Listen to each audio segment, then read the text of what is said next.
Hello student, अब यहाँ लेकर आए हैं हम वास्तविक संख्या। ठीक है, वास्तविक संख्या पहला चैप्टर है आपका। इसमें क्या दिया, यूक्लिड विभाजन प्रमेय है, इसको बारे में हम डीप से पढ़ेंगे। हमारा यहाँ पर क्या है 1.1 प्रश्नावली है, इसको हम हल करेंगे और देखेंगे इसमें सारे क्वेश्चन कैसे लगेंगे। आइए चलते हैं क्वेश्चन पर। तो यहाँ पर देखिए प्रश्नावली जो है यहाँ पर लिखा हुआ है 1.1 का जो है पहला क्वेश्चन है, निम्न बोर्ड पे आप देख लेंगे, क्वेश्चन हमने लगा दिया है, वहाँ पे आप देख सकते हैं। ठीक है, क्या है, निम्नलिखित संख्याओं में एचसीएफ ज्ञात करिए। किसके लिए? यूक्लिड विभाजन के लिए। तो यहाँ यूक्लिड विभाजन क्या होता है इसके बारे में हम पहले जान लेते हैं, तो हम क्वेश्चन को लगाते हैं। ठीक है, तो यहाँ पर आप देखिए यूक्लिड विभाजन क्या है, ये आपका ए बी और यहाँ पे क्यू प्लस आर, ये क्या है, आप बचपन में इसको कई बार आप इसको किए होंगे और आप यहाँ पर जानते नहीं हैं, लेकिन आपको यहाँ पे थोड़ा सा इनको इंट्रोडक्शन करा देते हैं इससे। तो यहाँ पर हम देखते हैं क्वेश्चन, देख लीजिए। जैसे कि आप यहाँ पर कोई संख्या है, हम ले लें 3 और यहाँ पर हम क्या कर दें, यहाँ पर 5 को डिवाइड करना है। इन दोनों में कौन सी संख्या बड़ी है? ये वाली संख्या बड़ी है, ये वाली क्या है, आपकी छोटी संख्या होती है। तो आपको पता होना चाहिए ये आपका क्या कहलाता है, भाज्य कहलाता है। ठीक है, जिससे भाग दिया जाता है उसको हम कहते हैं भाजक। क्या कहते हैं? भाजक। ठीक है, उसके बाद जब हम इसमें डिवाइड करते हैं तो एक बार में ये आपका जाएगा, यहाँ पर क्या बचेगा 3 और यहाँ पर क्या आ जाएगा 2, शेषफल हो जाता है। तो इस वाले को हम क्या कहते हैं? शेषफल। ठीक है, शेषफल। तो इसी को रिमाइंडर कहते हैं, इसलिए आर होता है, इसलिए यहाँ पर देखिए ये क्या है, आपका शेषफल है। ठीक है, तो यहाँ पर इसको हम क्या कहेंगे वो आप जान लीजिए, ये हमें भागफल है। ठीक है, इस विधि द्वारा हमें इसको क्या है, निकालना है। तो क्या करते थे, हमारा आंसर सही हो या गलत हो इसको जानने के लिए बचपन में हम लोग क्या करते थे, जो ये बीच वाली संख्या है उसको हम कहते थे इसको इसके बराबर में लिख लो और ये वाली संख्या इस वाली संख्या में गुणा करो और ये शेषफल क्या है, जोड़ दीजिए। जो आएगा वो आपका इसके बराबर होना चाहिए, तब तो आपका भाग सही है। ऐसा होता था। तो वही देखिए 3 एकम 3, तो यहाँ पे 3 गुणे 1 करेंगे, प्लस का क्या, यहाँ पे शेषफल क्या है, 2 है। तो यहाँ से आप जान सकते हैं इसमें ए का क्या मान है, बी का क्या मतलब है और आर का क्या मतलब है, ए का क्या मतलब है। तो इसी तरीके से यहाँ ए देखिए किसके दर पे है, यहाँ 5 के दर पे, तो यहाँ इसको हम क्या कह सकते हैं, ये आपका क्या है, भाज्य है। और यहाँ पे 3 क्या है, बी के दर पे है, इसको हम क्या बोलेंगे, वो आप देखिए बी क्या है, यहाँ पर भाजक। बी को हम क्या पढ़ेंगे, यहाँ पर भाजक पढ़ेंगे। और ये वाली संख्या को हम क्या पढ़ेंगे, भागफल। भागफल जो आपका यहाँ पर है, ये देख सकते हैं आप। ठीक है, अब यहाँ पर ये लास्ट वाला है, यही हमारा क्या होता है, शेषफल होता है। क्या होता है, शेषफल। इसके बारे में हम जान लेते हैं। ठीक है, अब ये यहाँ पर ये देखना होता है, जो एक बात याद रखना, शेषफल हमेशा ये भाजक से छोटा होगा। ठीक है, शेषफल हमेशा इस भाजक से छोटा। ऐसा क्यों कि इसके बराबर हो जाएगा, तो 3 एकम 3 पढ़कर वह शेषफल क्या हो जाएगा, 0 हो जाएगा, यानी उसमें भाग हो जाएगा। इस वजह से याद रखिएगा हमेशा जो आर होगा वो किससे बड़ा होगा, वो किससे छोटा होगा, वो 0 से बड़ा होगा और 0 के बराबर हो सकता है। यानी जो ये आर शेषफल, ये 0 भी हो सकता है या 0 से बड़ा हो सकता है, लेकिन एक बात याद रखना है, भाजक से छोटा होगा। भाजक यानी ये वाले से ये वाला हमेशा छोटा होगा। अब हम ये हमारा यूक्लिड विभाजन प्रमेय यही था, इसके अकॉर्डिंग हमें क्या करना है, एचसीएफ ज्ञात करना है। तो चलिए आज देखते हैं कि इस अकॉर्डिंग कैसे एचसीएफ हम ज्ञात करते हैं। तो यहाँ पर ये आपका नियम हो गया, ये आप लोग जान गए कि किस बी को क्या बोलते हैं, भाजक बोलते हैं, इसको भागफल बोलते हैं, इसे क्या बोलते हैं, शेषफल।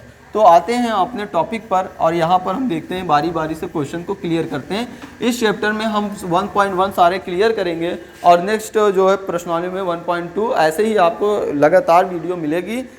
ठीक है, तो आप चैनल पे बने रहिए और प्लीज़ लाइक कीजिएगा, शेयर कीजिएगा और सब्सक्राइब कर दीजिएगा। ठीक है, आइए आप देखते हैं आपके बुक का जो है ये प्रश्नावली 1.1 सॉल्व करते हैं। तो 1.1 का जो पहला क्वेश्चन है यहाँ पर देखेंगे क्या है क्वेश्चन। पहला यहाँ यूक्लिड विभाजन के प्रमेय से हमें क्या ज्ञात करना है, एचसीएफ ज्ञात करना है। ठीक है, क्या ज्ञात करना है, एचसीएफ। अब ये एचसीएफ होता क्या है ये भी थोड़ा सा आप जान लीजिए। एचसीएफ का मतलब होता है हाईएस्ट कॉमन फैक्टर। क्या होता है, हाईएस्ट कॉमन फैक्टर। ठीक है, याद रखिएगा इसका मान होता है हाईएस्ट कॉमन फैक्टर। ठीक है, इसे शॉर्ट फॉर्म में HCF कहते हैं, और इसको हिंदी में भी क्या बोलते हैं ये भी याद रखिएगा, महत्तम समापवर्तक, महत्तम समापवर्तक। ठीक है, ये चीज आपको जानना यहाँ पर है। अब हम यहाँ पर देखेंगे पहला क्वेश्चन हमारा इसका क्या है, 135 और यहाँ पर लिखा है और 225 का HCF ज्ञात करना है यूक्लिड विभाजन से। तो आइए चलिए इसको हम क्या है देखते हैं किस तरीके से इसको सॉल्व करेंगे। यहाँ पर देखेंगे जो इसमें इन दोनों में से संख्याओं में से जो संख्याएं आपकी छोटी होंगी उसको आप क्या करेंगे बाहर लेंगे। यहाँ पर देखिए 135 हम ऐसे लिख लेते हैं, और जो बड़ी संख्या होगा वो हम क्या कर लेते हैं भाज्य बना लेते हैं। ठीक है, अब इसमें डिवाइड हम करेंगे तो यहाँ पर देखिए तब तक डिवाइड करेंगे जब तक हमारा रिमाइंडर 0 ना हो जाए। तो यहाँ पहले हम करेंगे, यहाँ 1 हो जाएगा आपका, एक 1 टाइम में हम करेंगे 135, और इसमें देखिए 5 में से 5 जाएगा 0, यहाँ 12 में से 3 जाएगा आपका क्या बचेगा 9, और यहाँ 1 बचा, 1 में से 1 गया कुछ। अब क्या करना है, जो यहाँ पर रिमाइंडर आएगा यानी शेषफल आएगा उसमें हम क्या लगाएंगे बराबर लगाएंगे, यानी भाग का चिन्ह लगाएंगे, और इसको हम यहाँ पर लिख देंगे 135, यानी इस भाजक को यहाँ पे लिखना है। अब इसको 90 का पहाड़ा ऐसा पढ़ना है कि 135 से ज़्यादा ना जाए। तो यहाँ पर एक बार में जाएगा, तो अब यहाँ पे लिख सकते हैं क्या आ जाए 5, और 13 में से 9 जाएगा क्या आपका बचेगा 4। ठीक है, अब क्या करना है, फिर हमें इस वाले भाजक को यहाँ पर आना है, तो इसमें रखना है आपको यहाँ पर, जहाँ जब तक हम ये काम को तब तक करेंगे जब तक ये हमारे संख्या पूरी डिवाइड ना हो जाए। तो अब हम क्या करेंगे, इसको हमें यूक्लिड विभाजन के प्रमेय के हिसाब से लिखना है। सबसे पहले देखिए यहाँ पर स्टेप 1। ठीक है, स्टेप 1 क्या करना है आपको, जो बीच वाली संख्या है देखिए ध्यान दीजिए, जो बीच वाली संख्या है इसको लिखना है 225 बराबर में, गुणे में क्या होता है अभी हमने बताया, जो आपका यह भाजक होता है इसको लिखना है, गुणे में आपका क्या है भागफल, भागफल यहाँ लिखना है, और लास्ट में आपका क्या है यहाँ पर शेषफल कितना इसका बचा है 90। अब कौन सी संख्या लेनी है ध्यान दीजिए, अब ये वाली संख्या यहाँ पे लिखना है, देखो ये वाली संख्या, तो 135 यहाँ पे लिखिए। ठीक है, यानी ये वाला, और उसके बाद भाजक कितना है आपका 90 है, और आपका भागफल कितना है 1 है, तो 1 लिखेंगे, और इसका शेषफल कितना निकला 45। तो इस तरीके से हम लिखेंगे। ये आपका स्टेप 2 हो गया, फर्स्ट स्टेप 2 स्टेप। अब हमें थर्ड स्टेप लिखना है,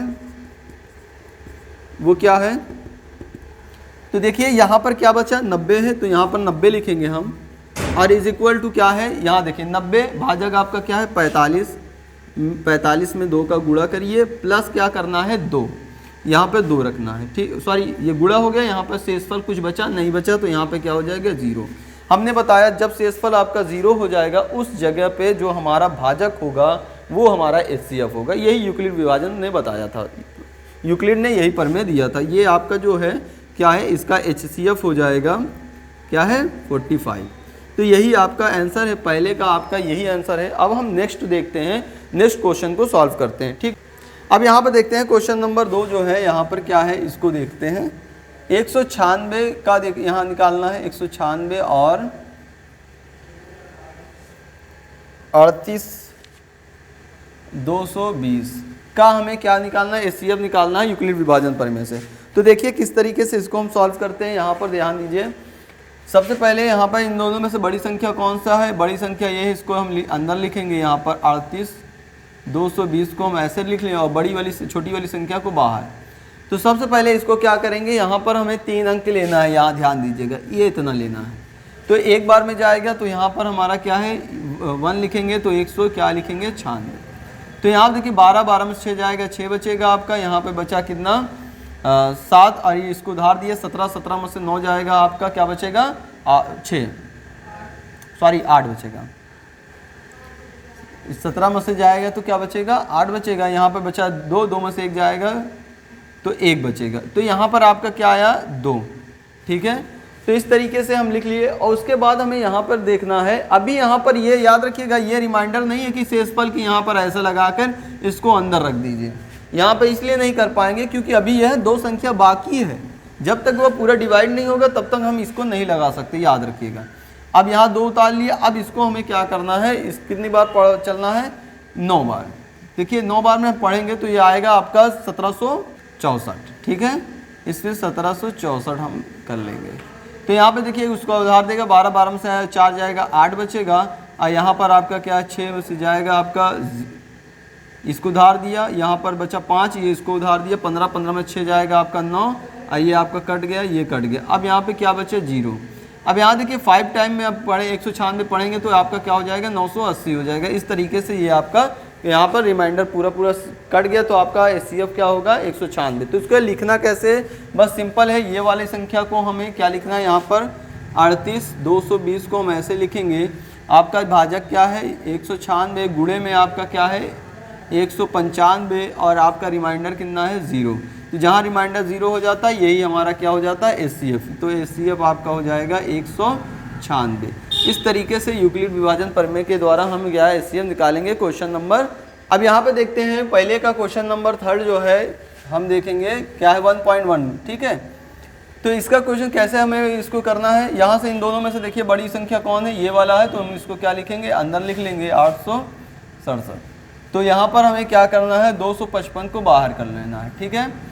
अब क्या करना है, इसको हम देखेंगे कितनी बार में जाएगा, हम 3 बार यहाँ लेंगे। तो यहाँ पे देखो 5 3 15 और 5 3 15, 15 1 16 और 3 दूनी 6 और 1 7, तो क्या हो जाएगा 765 हो जाएगा, ठीक है। अब यहाँ पर देखो 7 में से 5 जाएगा आपका 2 बचेगा, यहाँ पर 6 में से 6 जाएगा 0, और यहाँ पर 8 में से 1 जाएगा, 8 में से 7 जाएगा 1 बचेगा, ठीक है। अब क्या करना है, यहाँ पे ये हमारा शेषफल है, तो यहाँ पर हम शेषफल को लिखेंगे, और जो भाजक होता है इसको हम यहाँ पे लिखेंगे 255। देखिए यहाँ पर 255 है, ये कितनी बार जाएगा, 2 बार में हम देखेंगे, इसको ले जाएंगे तो ये हो जाएगा 204, ठीक है। जब 204 हो जाए 5 में से जाएगा 1 हो जाएगा, यहाँ पे 0, 5 में से 0 जाएगा 1, और यहाँ पे 2 कट जाएगा। अब इसके बाद क्या करना है, ये वाला जो भाजक होगा वो यहाँ पर हमें लिखना होता है, ठीक है। अब क्या करना है, 51 को हम 2 से क्या करेंगे 2 बार ले जाएंगे, तो आपका क्या हो जाएगा 102, यहाँ आपका शेषफल पूरा क्या हो जाएगा कैंसिल हो जाएगा। अब इसको हम कैसे लिखेंगे, देखिए फर्स्ट स्टेप हमारा क्या होगा, फर्स्ट स्टेप, तो फर्स्ट स्टेप में आपको ये लिखना है, देखिए जो अंदर वाली ये संख्या होती है 867 भाज्य को लिखेंगे, उसके बाद यहाँ पर भाजक 255, गुणे में आपका क्या भागफल 3 है, और यहाँ पर शेषफल आपका क्या आया 102। फिर यहाँ पे 255 इधर लेंगे, आपका 255, देखिए 200 में भाजक उसका कितना है 102 है, गुणे में भागफल कितना है 2 है, प्लस करते हैं। उसके बाद आपका यहाँ पर देख सकते हैं ये कितना है शेषफल 51, इसको यहाँ पे लिखेंगे, ठीक है। फिर यहाँ पर 102 को हम यहाँ पे लिखेंगे, थर्ड स्टेप में 102 है, इसका भाजक कितना है 51, तो हम लिखेंगे 51 गुणे क्या है यहाँ पर देख सकते हैं 2, अब प्लस रिमाइंडर इसका क्या है 0 है। तो अब यहाँ पर रिमाइंडर 0 हो गया, तो हमारा क्या है HCF निकल जाएगा, तो ठीक है। तो इसका HCF आपका कौन सा होगा, जो आपका ये भाजक होता है, यही भाजक आपका क्या है HCF है, ठीक है। तो यहाँ पर HCF हो जाएगा आपका क्या है 51। इस तरीके से ये क्वेश्चन आपका क्लियर हुआ। अब क्वेश्चन नंबर 2 देखते हैं कैसे उसको सॉल्व किया जाएगा। यहाँ पर कह रहा है दर्शाएं कि कोई धनात्मक विषम पूर्णांक 6q+1, 6q+3 और 6q+5 के रूप में का होता है, जहाँ क्यों कोई एक पूर्णांक है, ठीक है। तो यहाँ पर हम पहले ये देखेंगे जो हमारा लिखा हुआ है क्वेश्चन क्या है 6q+1, ठीक है, ऐसे क्वेश्चन लिखा हुआ है। फिर यहाँ पर लिखा है 6q+3 और यहाँ पर लिखा है 6q+5। इस रूप में आपका क्या है विषम संख्या होगा। तो विषम संख्या जानते हैं, जो 2 से ना कटने वाली संख्या होती है वो विषम संख्या कहलाती है, ठीक है। तो यहाँ पर हम इसको देखिए इस फॉर्म में लिखा हुआ है, तो हम इसको यूक्लिड विभाजन के हिसाब से हम इसको लिख सकते हैं ऐसे, देखो A हम लिखेंगे BQ+R, ठीक है, ये यूक्लिड विभाजन यही है। तो यहाँ पर जो हमारा ये देखिए यहाँ पर क्या लिखा है 6 लिखा है, ये आपका क्या होता है हमने आपको बताया ही पहले ही, ये आपका भाजक होता है। तो भाजक से छोटा ही आपका क्या होता है रिमाइंडर होना चाहिए। तो यहाँ जो अब R का मान यहाँ पर क्या होगा वो देख सकते हैं, इससे कम ही होगा, यानी 0 हो सकता है, 1 हो सकता है, 2 हो सकता है, 3 हो सकता है, 5 हो सकता है, लेकिन 6 नहीं होगा। हमने पहले ही बताया था जो भाजक होगा शेषफल से क्या होगा छोटा होगा, ठीक है। तो अब इस पर हमें क्या करना है, इन सब का मान हमें रखना है और देखना है किस पर हमारा क्या है, कौन सी संख्या विषम है कौन सी सम संख्या है, ठीक है। तो यहाँ पर हम देखेंगे सबसे पहले ये है, इस क्वेश्चन में देखिए यहाँ b का मान कितना है, यहाँ ध्यान दीजिए 6 है, ये b का मान 6 है। तो हम ऐसे इसको लिख सकते हैं a में ए इज इक्वल टू, ये बी के दर पे क्या लिखेंगे 6q प्लस आर के दर पे पहले क्या लेंगे 0 लेंगे, ठीक है। तो यहाँ पर ए बराबर आपका क्या है 6q हो गया। तो यहाँ पर ध्यान दीजिए 6q है, यहाँ क्यों कोई भी पूर्णांक हो, चाहे 1 लो चाहे 2 लो चाहे 3 लो, कोई भी संख्या क्यों लो, वो बोला है कि क्यों कोई पूर्णांक है। तो कोई पूर्णांक में आप 6 का जब गुणा करेंगे तो वो संख्या हमेशा 6 होगी। देखिए हम बता रहे हैं, जैसे मान लीजिए 5 कोई विषम संख्या है, इसमें हम 6 का गुणा कर दें यानी 5 यानी ये सम है, क्या हो जाएगा 30। अब इसको 2 से काटेंगे तो ये आराम से कट जाएगा, यानी ये सम संख्या हो जाएगा। यानी किसी भी एक चीज़ याद रखना, इस चीज़ को आपको याद रखना है, यानी सम का गुणा जो है किसी चाहे विषम हो, ठीक है, चाहे सम में करा दो तो उसका हमेशा आंसर रिजल्ट क्या आएगा, सम ही आएगा। एक बात याद रखना। और एक चीज़ और याद आपको रखना है, सम को विषम में जोड़ा जाता है तो आपका विषम आता है, याद रखिएगा। आप कहोगे सर ये ऐसा क्यों, तो हम आपको बता दें, 2 आपका सम होता है कि नहीं होता, 3 आपका विषम हो, तो आप इसको जोड़ेंगे क्या आएगा, विषम ही आएगा। तो इसी तरीके से आप चाहे जो संख्या ले लें, एक 6 ले लीजिए, एक 11 ले लीजिए, तो इसको आप जोड़ेंगे तो कितना आएगा, देखिए सम है, ये विषम है, तो कितना आ जाएगा, तो 17 भी तो विषम होता है। तो इस तरीके के आपको ये चीज़ जानना है, सम में विषम चाहे विषम का गुणा करोगे तो सम ही आएगा, ये चीज़ याद रखना है। और सम में विषम को जोड़ेंगे तो विषम आएगा। तो यहाँ पर ये बताने के ये रीज़न है कि जब हम अभी यहाँ पर देखिए दूसरा हम लेंगे, अब r का मान हमें क्या लेना है, 1 लेना है, ठीक है। तो यहाँ पर लेंगे a बराबर 6q, r के दर पे अब क्या लिखना है 1 लेंगे, ठीक है। जब r के दर पे 1 लिया, अब देखिए यहाँ पर 1 आया। 1 कैसी संख्या होती है, विषम संख्या होती है। अब विषम संख्या ये वाला आपको आगे वाला पहले ही बता दिए थे, ये आपका क्या है, सम है। अब सम में विषम जोड़ा जा रहा है तो आपको क्या मिलेगा, विषम मिलेगा, इसीलिए यहाँ पे बताया। तो ये देखिए इस रूप में मिल रहा है कि नहीं, ये विषम के रूप में, यही क्वेश्चन ने पूछा ना। तो ये वाला हमारा जो है एक पहला ये हो जाएगा समीकरण, ये आपका क्या होगा, विषम होगा, ठीक है। इस रूप में लिखा जा सकता है, यहाँ पे ध्यान दीजिएगा। अब हमें इसको दूसरा हमें देखना है, a बराबर अब r का मान हमें क्या लेना है, 2 लेना है। देखिए 6q प्लस 2, तो अब यहाँ पर आप ये देखिए, ये आपका सम है 6 और 2 भी आपका सम है। तो हम जानते हैं सम संख्या का जोड़ जो होता है, सम प्लस सम, वो आपका सम ही आता है, ठीक है। तो हमें इस क्वेश्चन में केवल विषम को पता करना था, सम को नहीं, इसलिए इसको हम छोड़ देंगे। तो यहाँ कैसे देखिए, आप चाहे 2 ले लीजिए चाहे 4, यहाँ पे जो आंसर आएगा वो आपका क्या आएगा, सम ही आएगा। तो इस तरीके से ये आपका सम संख्या हो जाएगा। इसको हम नहीं लेंगे, इस रूप में नहीं लिखा जा सकता क्योंकि हमसे क्वेश्चन में विषम पूछा, तो इसको छोड़ देंगे। तो हमारा अभी दूसरा नेक्स्ट देखेंगे, a बराबर क्या होगा, अब r का मान क्या लेना है, 3 लेना है। तो 6q प्लस आपका क्या लिखेंगे 3। तो यहाँ भी देखिए सम है ये, और ये विषम है। सम और विषम को जोड़ क्या होता है, विषम ही होता है। तो ये आपका दूसरा समीकरण लेते हैं, यहाँ आपका क्या है, विषम है, ठीक है। इसी तरीके से एक लास्ट वाला है 6q प्लस 5, सॉरी 4 हो गया यहाँ पर, और 4 के बाद 5, तो यहाँ पे 4 लेते हैं। अब इसको हम देखें, सम और सम जोड़ेंगे तो सम ही आएगा। उसी तरीके से 6q प्लस क्या लिखेंगे, 4 के दर पे 5 लिखेंगे, तो ये आपका क्या हो जाएगा, विषम आ जाएगा, क्योंकि सम में विषम जोड़ेंगे तो आपका विषम आता है। तो हमें वही रूप लेना है कि जिसमें आपका विषम कह रहा है कि इस रूप में होता है कि नहीं होगा।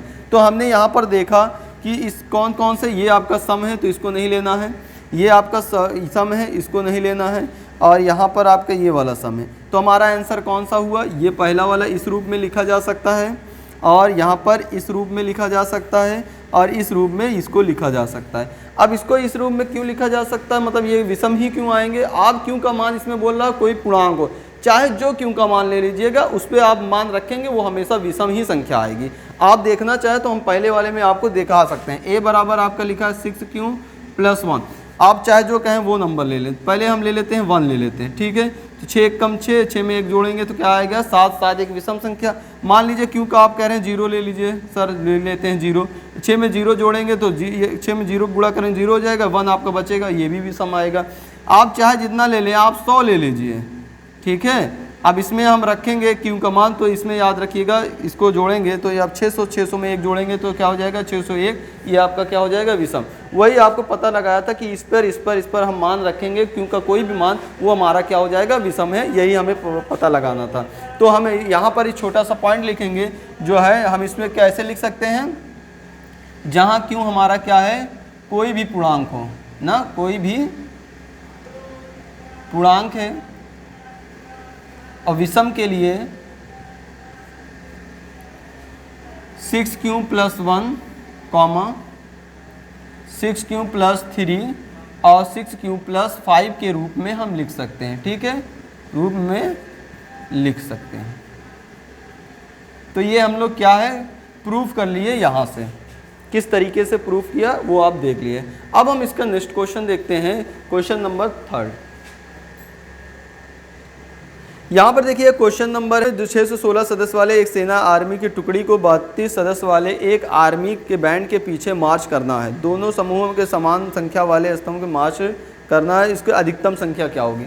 मार्च का मतलब यह है जैसे कि परेड करते समय जो है आपके आर्मी के ऐसे लाइन लगा लेते हैं ना, ऐसे रो में स्तंभ में, तो इस तरीके क्या होता है वहाँ पर हम ये देखेंगे कि अधिकतम संख्या कितनी बनाई जा सकती है 616 का। तो अधिकतम किस बात जब आए ना, तो आप याद रखिएगा आपको हमेशा HCF निकालना है, ठीक है। तो यहाँ पर हम क्वेश्चन नंबर देखेंगे, दो क्या है, पहले दिया 616 सदस्य है, तो यहाँ पर 616 आप लिखेंगे और कितने 32 सदस्य वाले, ठीक है यहाँ पर। तो इसको हम बारे में देखेंगे, इसको किस तरीके से हम इसको सॉल्व करेंगे। तो यहाँ पर इन दोनों का क्या निकालना है, HCF निकालना। तो इसमें से जो आपका छोटा है उसको बाहर लिख लीजिए और जो बड़ा है वो आपका अंदर लिख लेते हैं 300। अब कितनी बार जाए जो यहाँ पर हमें क्या करना है 616 आ जाए। देखिए यह 61 है, यहाँ पर इसको देखेंगे एक बार ले जाते हैं तो 11 में 2 जाएगा, 9 बचेगा आपका। यहाँ पर अब अच्छा 5 में 3 जाएगा 2, तो यहाँ पर आपका क्या बचा 6, ठीक है। अब हमें कितनी बार लेके जाना है यहाँ पर देखेंगे। यहाँ पर पहले देख लेते हैं 5 टाइम में, ज़्यादा नहीं, हम ले लेते हैं 6 में, तो 6 दूना 12, यहाँ पर देखते हैं 6 त्रिक 18, यहाँ और 9 बार में लेके जाते हैं, 9 दूना क्या हो जाएगा 18, 18 का 8 लिखेंगे, 9 त्रिक 27 और 27 एक 28।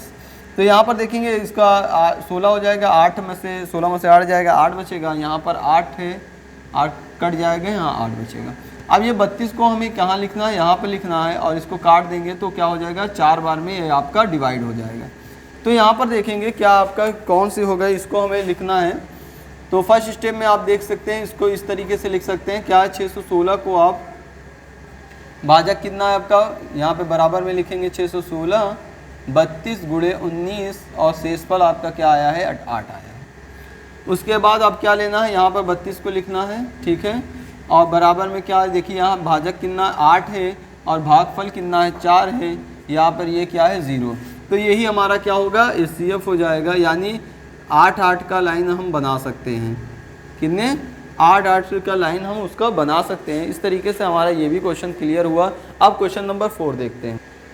यहाँ पे देखेंगे क्वेश्चन नंबर 4, यूक्लिड विभाजन प्रमेय का प्रयोग करके दर्शाएं कि किसी भी धनात्मक पूर्णांक का वर्ग के पूर्णांक m के लिए 3m या 3m+1 के रूप में आता है। तो इसको हमें देखना है। तो एक बात याद रखना, इसमें इसका क्या करना है, वर्ग करना है। यहाँ पर नीचे संकेत भी ये दिया है, माना लीजिए कि x कोई धनात्मक पूर्णांक है, तब 3q 3q+1 3q+2 के रूप में लिखा जा सके। तो यहाँ पर हमें क्या लाना है 3m।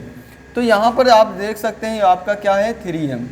तो यहाँ पर हम यूक्लिड विभाजन का प्रमेय का यूज़ करते हैं सबसे पहले। तो वो क्या है हमारा, वो देखते हैं। यहाँ पर a होता है bq+r। तो ये किसका मान है, b का मान है। क्या मान लेते हैं, b का मान। तो a बराबर हम यहाँ पे क्या लिख लेंगे 3q+r, ये हो सकता है हमारा। अब हम ये भी जानते हैं जो ये होता है b, ये भाजक होता है, r का मान b से छोटा होगा। तो यहाँ पर लिखेंगे जहाँ r की वैल्यू क्या हो सकती है, r की वैल्यू 0 भी हो सकती है, 1 ले लेंगे, 2 ले लेंगे और 3 नहीं लेंगे क्योंकि इसके बराबर हो जाएगा। अब ये क्या करना है, इसमें भी हमें पहले क्या रखना है 0 रखना है।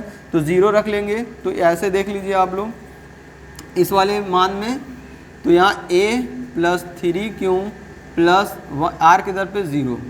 अब क्या कर रहा है, इसका क्या करना है वर्ग कीजिए। तो वर्ग कर रहे हैं तो यहाँ पर ए स्क्वायर हो जाएगा, इसका वर्ग करेंगे 3 त्रिक 9 क्यू स्क्वायर। ठीक है, हमें किसके रूप में चाहिए, 3m के रूप में। तो यहाँ पर देखिए क्या, इसको इस तरीके से हम लिख सकते हैं 3 × 3q स्क्वायर। अब यहाँ पर जो इस वाले संख्या को हम क्या मान लेते हैं, ये आपका एक पूर्णांक मान लीजिए, क्या है 3q स्क्वायर बराबर एक पूर्णांक है, इसको क्या ले लीजिए बराबर क्या ले लीजिए m मान लो। तो यहाँ पर a स्क्वायर बराबर आपका क्या हो जाएगा 3m, यानी ये कोई भी पूर्णांक है उसको आपको क्या मानना है, संकेत में बताया m मान लीजिए। तो ये आपको हमने क्या है m मान लिया, ये आपका क्या हो जाएगा 3m, इस रूप में लिखा जा सकता है। ठीक है, अब यहाँ पर हम देखेंगे, अब क्या लेना, r का मान 1 लेना है, तो हमें a = यहाँ पर लिखना है r का मान अब 1 लेना, तो 3q प्लस r के दर पे क्या लिखना है 1। अब इनका क्या करना है, स्क्वायर करना है, वहाँ वर्ग पूछा है ना, तो a स्क्वायर बराबर हम इसको ऐसे करेंगे a square a plus b का होल स्क्वायर का फार्मूला लगाएंगे, a square plus b square plus 2a आपका 3q है, b आपका 1 है। तो यहाँ पर q वाला को q के साथ में ले लेते हैं, यहाँ पर a स्क्वायर बराबर 3 और यहाँ सॉरी इसका 3q के स्क्वायर, इसको करेंगे तो 9q स्क्वायर हो जाएगा, इसको लिखेंगे 2 3 6 q, बाद में क्या हो गया 1 हो गया। तो यहाँ पर अब हमें देखना है इसमें क्या कॉमन दिख रहा है आपका, देखो यहाँ पर आपका कॉमन दिख रहा है 3, कॉमन ले लेते हैं तो यहाँ पर बचेगा 3 त्रिक 9 q स्क्वायर प्लस 3 दूना 6 q, अब प्लस का 1। अब यहाँ देखिए ये q वाले जो पार्ट को क्या मानेंगे, हम इसको भी क्या ले लेते हैं m रख लेंगे, क्योंकि इन्हें बताया कि m एक पूर्णांक है, कोई भी नंबर यहाँ पर हो सकता है। ठीक है, जब कोई भी नंबर हो सकता है तो उसको हम मान लेते हैं वो नंबर हमारा क्या है m है। तो हमारा ये आपका a स्क्वायर बराबर आपका क्या हो जाएगा, इसको लिख सकते हैं 3m + 1 के रूप में लिख सकते हैं। ठीक है, अब हम नेक्स्ट वाला देखते हैं 2 वाला, इसको हम करेंगे हल करेंगे तो ये आपका क्या हो जाएगा a = 3q प्लस क्या लिखना है r का मान 2, इसका भी वर्ग कर दीजिए। तो इसका वर्ग करेंगे आपका क्या हो जाएगा a स्क्वायर बराबर यहाँ 3 का करेंगे 9 का स्क्वायर हो जाएगा a square plus b square यानी 2 का स्क्वायर करेंगे 4 हो जाएगा प्लस 2, a का मान क्या आपका 3q है और b का मान आपका क्या है 2 है। तो यहाँ पर क्या है q वाले को एक साइड ले लेते हैं, यहाँ a स्क्वायर बराबर आपका क्या लिखेंगे 9q स्क्वायर, यहाँ 3 दूनी 6 6 दूना 12q, ये आपका क्या हो जाएगा 4 हो जाएगा। अब देखिए यहाँ पर क्या है 3km + 1 के रूप में हमें लिखना है, तो इसको हम क्या कर लेंगे, यहाँ पर देखिए आप ये आपका a स्क्वायर है, इसको हम ऐसे लिख सकते हैं 9, इसमें कॉमन ले लेते हैं, इसको एक हम तोड़ दें ऐसे 9q स्क्वायर प्लस 12q 3 + 1 के रूप में लिख लें। तो यहाँ पर देखिए इसको हम 4 को 3 + 1 के रूप में लिख लिया। ऐसा किस लिए किया, क्योंकि इसमें से 3 इसमें से 3 इसमें से 3 कॉमन लेना, 3 कॉमन लेंगे तो आपका क्या बचेगा 3q स्क्वायर, यहाँ 4q हो जाएगा और यहाँ पे 3 1 जा 3 प्लस का 1। अब इस ये आपको क्या, ये q वाले पार्ट को हमें क्या मानना है, m मानना है, क्योंकि ये एक पूर्णांक है। ठीक है, जब इसको m मान लिया तो हमारा आंसर हो जाएगा a स्क्वायर बराबर 3m + 1 के रूप में लिखा जा सकता है। यानी जो हमारे इस संख्या इसका जब वर्ग करेंगे हमें क्या मिलेगा 3m मिलेगा, 3m + 1 मिलेगा और 3m + 1 मिलेगा। ठीक है, तो ये हमारा क्वेश्चन आपका क्लियर हुआ। अब हम देखते हैं एक लास्ट क्वेश्चन इस प्रश्नावली का, उसको कैसे सॉल्व। यहाँ पर देखिए यूक्लिड विभाजन प्रमेय का प्रयोग करके दर्शाएं कि धनात्मक पूर्णांक घन जो घन करेंगे 9m + 1 और 9m + 8 के रूप में होता है कि नहीं है। तो यहाँ पर एक बात याद रखना कि यहाँ पर संख्या तो आपका लिखा है 9m, इस तरीके से लिखा है, तो यहाँ पर इस रूप में लाने के लिए हम देखेंगे इसका घन करेंगे। देखिए घन क्या बहुत बड़ी हो जाती है संख्या, घन करने के बाद ये 9 आ रहा है, तो हम इसको क्या लेंगे पहले की तरह ही क्या मान लेंगे 3 ले लेते हैं। 3 का जब घन करेंगे तो आपका क्या हो जाएगा 27, तो उसका 3 कॉमन लेंगे तो 9 आएगा हमको। तो बस हमारा जो यूक्लिड प्रमेय ने क्या बताया था, a बराबर होता है b/q/r। ठीक है, अब यहाँ b का मान हम अपने पास से क्या ले लेते हैं 3 ले लेते हैं। ठीक है, इसके पहले वाले की तरह क्वेश्चन सॉल्व करते हैं। ठीक है, उसमें वर्ग बोला था, यहाँ घन करना है। अब क्या, जब यह 3 हो गया तो r का मान 3 से छोटा होगा, यानी या तो 0 होगा या तो 1 होगा या तो 2 होगा। तो सबसे पहले 0 रखते हैं, उसको हम सॉल्व करते हैं, उसका घन करते हैं। तो a = हमें क्या लिखेंगे 3q और r का मान क्या है 0। इसको क्या करना है घन करना है हमें। ठीक है, तो a³ हो जाएगा यहाँ पर और इसका क्यूब करेंगे तो ये आपका हो जाएगा 9 × 27 q³। ठीक है। तो अब यहाँ पर हमें क्या करना है, 9 कॉमन लेना है कि 9m प्लस के रूप में हमें लेना है, ठीक है। तो a cube is equal to हमें यहाँ लिखेंगे 9, और यहाँ इसको कॉमन लेंगे तो यहाँ हो जाएगा 3q क्यूब। तो यहाँ पर इसको हम क्या मानेंगे, जहाँ ये आपका होगा, जहाँ 3q क्यूब एक क्या है, पूर्णांक है, तो इसको हम क्या लिख लेते हैं, m मान लेते हैं कि मतलब कोई भी नंबर होगा, इस पूरे नंबर को पूर्णांक मानते हैं, वो हमारा क्या है, m। तो इसको हम यानी किसी भी संख्या का हम इसमें घन करेंगे इसका, तो वो 9m के रूप में आएगा, यानी 9n के गुणे में वो संख्या आएगी, यानी यहाँ पे कोई भी संख्या हो वो 9 से डिवाइड हो जाएगी, ठीक है, यानी 9m के रूप में आएगी। अब हमें दूसरा देखेंगे, जब हम 1 रखते हैं तो देखिए 1 रखने पर भी ऐसा होता है कि नहीं होता। तो यहाँ पर देखेंगे a क्यूब, सॉरी पहले a बराबर हमारा क्या होता है, 3q प्लस, अब इसके दर पे क्या रखना है, 1 रखना है, ठीक है। अब 1 रखना है, इसका क्या करना है, घन कर देना है इसमें। तो घन का फार्मूला आप जानते हैं क्या होता है, a क्यूब यानी a cube plus b cube plus 3a यानी ये, अब b मतलब 1। तो क्यों वाले को एक साइड कर लेते हैं पहले, सबसे पहले ये 9 त्रिक 27 हो जाएगा, 27 क्यों क्यूब, और यहाँ पे 3 त्रिक का 9 क्यों, और 1 का क्यूब 1 करेंगे तो 1 ही आएगा। इस तरीके से आपका हो जाएगा। इन दोनों में से 9 आपको कॉमन करना है, तो यहाँ पर हम क्या करेंगे, 9 को कॉमन ले लेते हैं।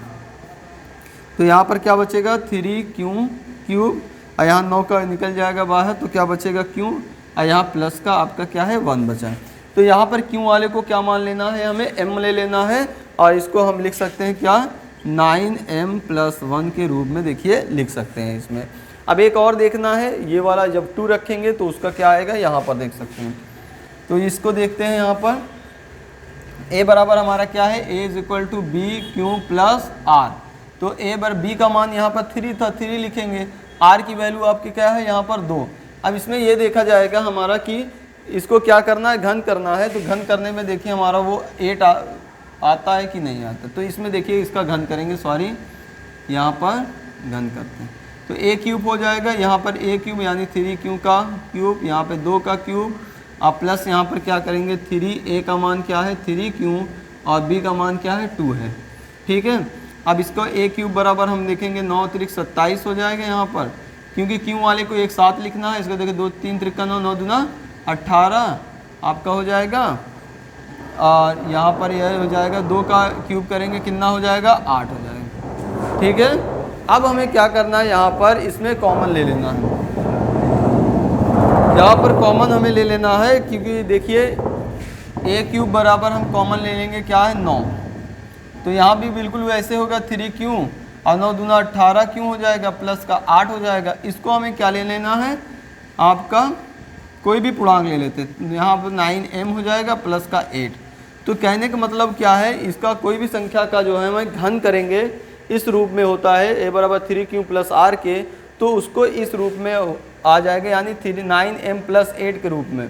या तो ये रूप में होगा, या तो इसमें इस तरह से लिख सकते हो, या तो इस तरीके से। यानी m का मान आप 1 लेंगे तब भी डिवाइड होगा, m का मान 2 लेंगे तब भी 9 से डिवाइड हो जाएगा। यहाँ भी m का मान जो लेंगे ये आपका क्या हो जाएगा, कट कर यही आपका पूर्णांक आ जाएगा। इस रूप में उसको लिखा जा सकता है, ठीक है। तो इस तरीके से आपका ये सारे क्वेश्चन कंप्लीट हुए प्रश्नावली 1.1 का। और आपको ये